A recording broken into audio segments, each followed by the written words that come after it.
Sebelum menonton, jangan lupa like, subscribe, dan tekan tombol lonceng. Selamat menyaksikan. Tren pertumbuhan startup di Indonesia cenderung meningkat meski di tengah ancaman ekonomi global yang tidak menentu. Wakil Menteri Komunikasi dan Digital Nezar Patria menyatakan, kini peluang pertumbuhan itu makin besar dengan pemanfaatan deep technology.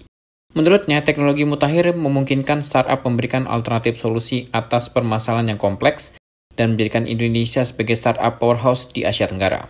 Seperti disampaikan Wamenkom DG Nezar Patria dalam konferensi pers NEXBI Fest 2024, Bridging Digital Inclusivity and Sustainable Growth Through Synergy Collaboration di Hotel Ritz-Carlton, Mega Kuningan, Jakarta Selatan. Nezar Patria menjelaskan banyak startup global mengembangkan proses bisnis berbasis deep tech. Penerapan teknologi mutakhir ini dapat memperkuat proses bisnis, meningkatkan efisiensi. Di Indonesia, sejumlah startup telah memanfaatkan teknologi secara tepat guna, salah satunya e-Fishery. Wamenkom DG Nezar Patria mengapresiasi adopsi itu karena dapat menghasilkan manfaat dan dampak signifikan.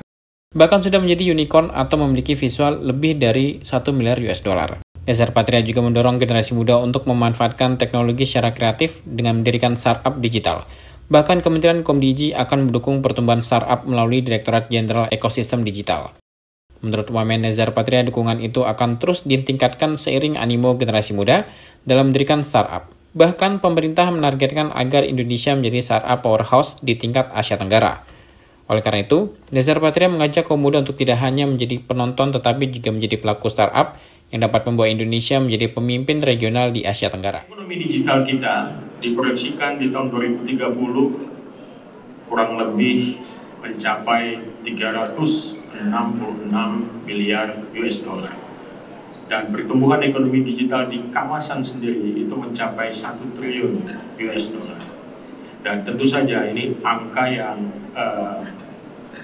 sangat signifikan untuk bisa menopang pertumbuhan ekonomi kita ke arah 8%. Yang ingin kita lakukan saat ini, terutama di kementerian kami di komunikasi dan digital, kita coba membuat konektivitas ini menjadi meaningful connectivity, konektivitas yang bermakna.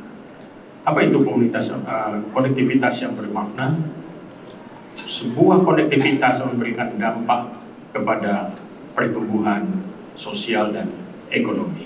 Ini yang hendak dicapai karena dengan jangkauan yang begitu besar, kalau dia tidak memberikan satu impact yang positif kepada pertumbuhan ekonomi, maka ya gerak kita akan biasa-biasa saja.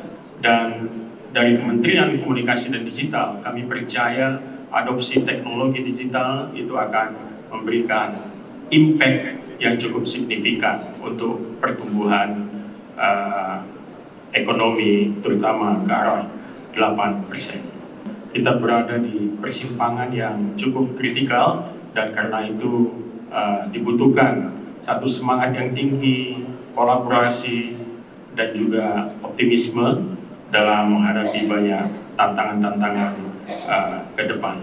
Kami hanya ingin memberi satu garis bawah atau mempertebal pentingnya adopsi teknologi di dalam lanskap bisnis kita ataupun ekosistem ekonomi kita pada hari. Di dalam konferensi pers, hadir Director of Digital Innovation Telkom Indonesia M. Fajrin Rashid dan CEO MDI Ventures Donald Wiharja. Tim Elgen Media melaporkan.